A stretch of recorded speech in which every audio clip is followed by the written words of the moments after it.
Hello, welcome to another video.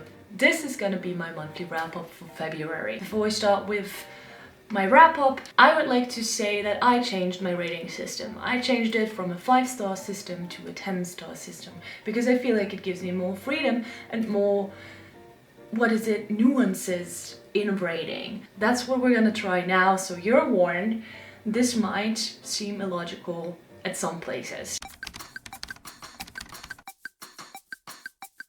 Let's just start with the wrap-up. I am strangely prepared today. I even have notes, which is not always the case, but hopefully it will guide me through this wrap-up and I will know what to say and be more time efficient with my video. Anyways, the first book that I want to talk about is Greenlights by Matthew McConaughey. This book is a collection of thoughts, memories, snippets, bumper stickers, random things that Matthew collected over the span of his life and that he now brought to paper to kind of portray a picture of where he's at right now.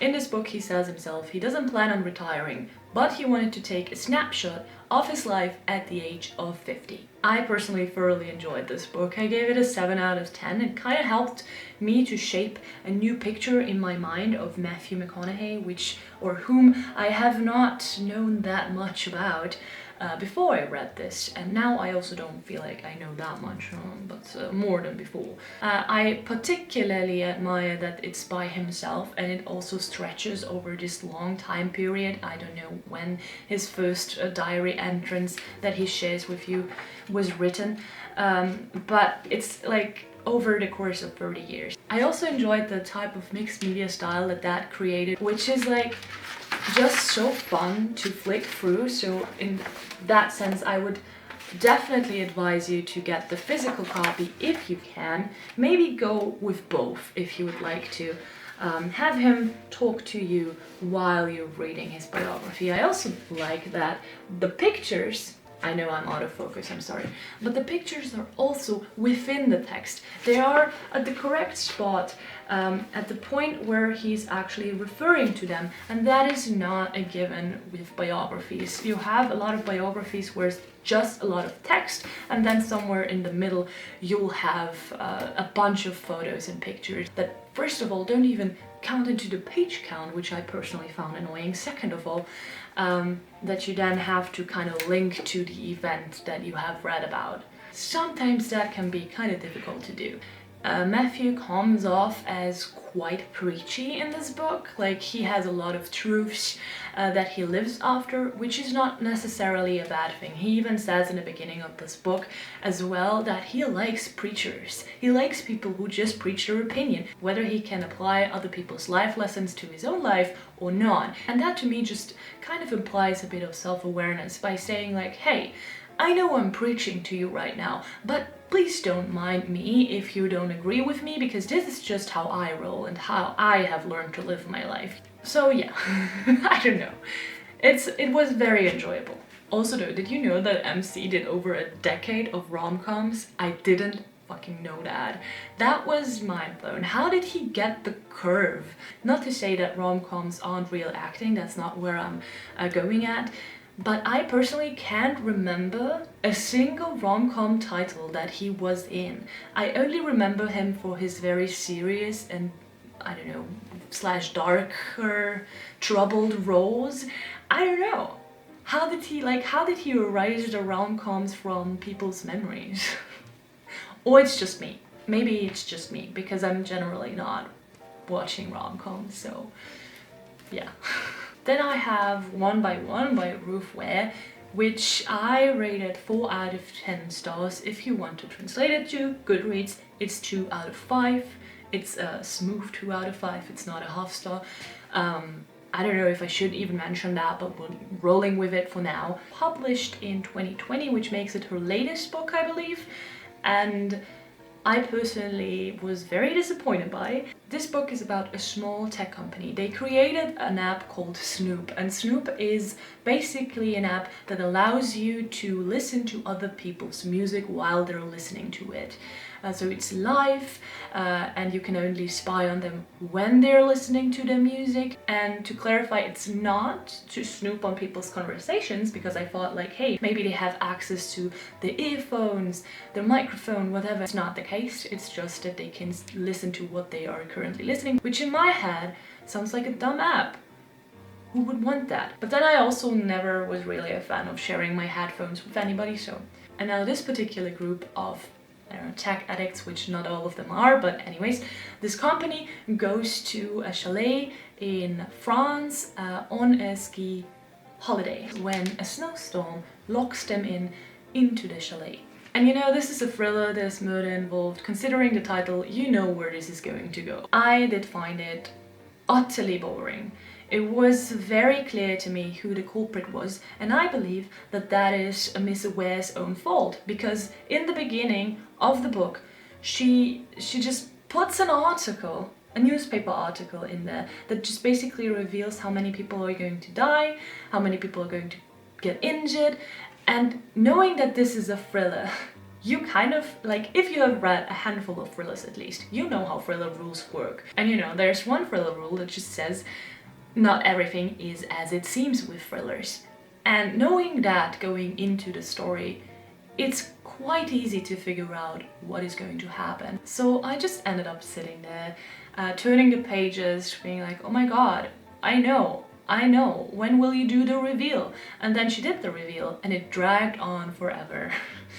It was so obvious at that point, having read the article in the beginning, what was going to happen, that I couldn't believe that she spent a good amount of pages on the last bit. Well, why?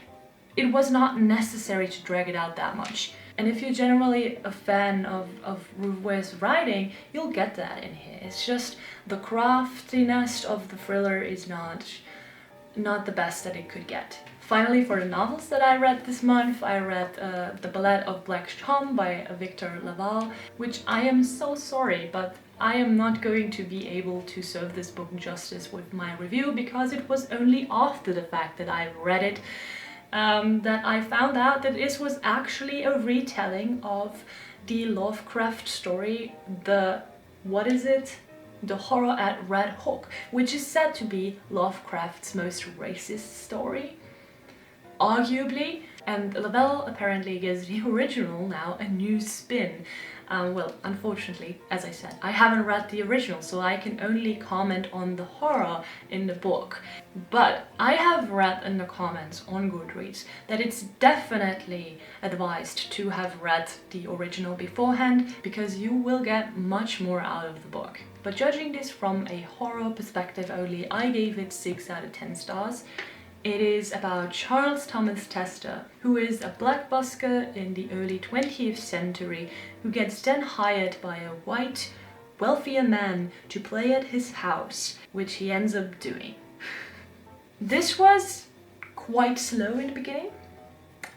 It's a novella, so I don't know, the beginning is about the first 100 pages, let's say, but it really picks up at the end. I was surprised by how gruesome this was, and there was a kind of mystery flair to it that I particularly enjoyed. I don't know if that comes from the original, if like this mystery, mysteriousness is what Lovecraft played on, because I know from reading like half of a short story collection by him that he's sort of the guy who never really calls out what he finds so horrible. He's just a guy that says like, oh, it was so unspeakably horrible that we cannot describe it, which is a bit, I don't know, he lost me there a couple of times, I have to admit. And that this like horror definitely has kind of a face. Not all of the time, I think. There's still like some things that are just hinted at and that are not said, which can have like a scary effect in itself as well. Like, I don't want to downplay this, but it's also nice to actually see some gruesomeness at one point at least in the climax, and that's a good climax. So, and now we're moving into manga territory. I did read 5 volumes of Jujutsu Kaisen. Oh my god. I'm really sorry, I'm just into the series right now. I think I've talked about this in my last 3 full videos. So this is why I also try to read many volumes, because that would mean that I could like umbrella talk it. The first thing I can say is, if you don't know anything about Jujutsu Kaisen yet and you don't know where to start, I would advise you to start with the first volume, not with the prequel. You can. It's definitely doable, but it is nonetheless like, it's just a fan thing. Okay, let's say read it definitely if you like Toge and Gojo. Read it maybe if you like the world in itself and just want to know more of the backgrounds. And don't necessarily read it if you're just interested in Yuji's story, because that's not gonna happen here. That said, the other volumes, let's just say I liked so far the second one the most, and then this one, probably my favorite cover. Would it surprise you? I don't think so. I mean, what the fuck? I am just a thirsty hoe. Anyways, my least favorite volume, or let's not say volume because they're all entertaining, but my least favorite character for now is Aoi, whom I just can't stand. My only like sort of silver lining in this one is that the other characters also seem to not like him as well, and I appreciate that. And what I find so annoying about him is that he objectifies oh my god, he objectifies women. My voice also tries to hinder me talking about this topic, but I have to say, like, he objectifies women. I fucking don't like that. Can we stop doing that, please? I beg you, mangakas. Please don't. Anyways, I feel like Akutami, who is the author of this series, is a bit more aware of this fact, you know, that shonen is not always doing its female characters justice, and he even addresses that later in the series. In the anime, there is this conversation that like 2 female characters have while fighting, where they're talking about like that the standards for fighter women is just so much higher, because not only do they need to be badass, they also need to look kawaii all of the time while doing it. And I'm sick of that. Why can't women in manga, in shonen, just be like fucking badass and don't have to look good all the time? I wish that would be a thing, you know? Anyways, I don't hold that against Akutami, because I feel like he tries to speak on that, although not really knowing what he's able to say and where it's actually his place to comment. Even this kind of conversation between those female characters gets dropped, I think, or doesn't finish satisfyingly. But at least he puts that kind of discussion in there, I would say. And I mean, what I love about manga and anime is that each of the characters feel very individual, and they all have a very distinct personality to them, and one of them may be an objectifying misogynist, but another one also might be just a very calm, I don't know, why is calm the opposite of misogyny? Anyways, you know, a very normal human being is what I wanted to say. So much for Jujutsu Kaisen. Love the series so far, definitely will keep on reading it. Hopefully I will finish it next month, maybe. That's my plan, you know. Then I started Demon Slayer by, oh my god, I'm sorry, Koyoharu Gotouge, who, no, which? The series, which I don't remember that much anymore. I read it more in the beginning of the month, and I do remember that I enjoyed it a lot. Haha. I mean, yeah, what else is there to say? I said it already, but it's about a boy whose family gets murdered by demons, whose sister gets turned into a demon, and who's now looking for remedy for his sister. And in order to do that, he obviously, shonen style, has to become stronger and fight demons. Yeah. And he does that. Right now, at the end of the second volume, I think he finished his education.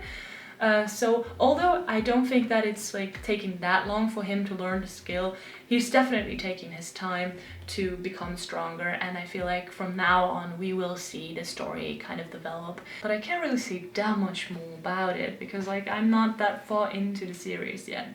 So, that's it with this wrap up. Thank you so much for watching if you did. And subscribe, fucking subscribe. Thanks so much. I'll see you at another time in another video. Bye!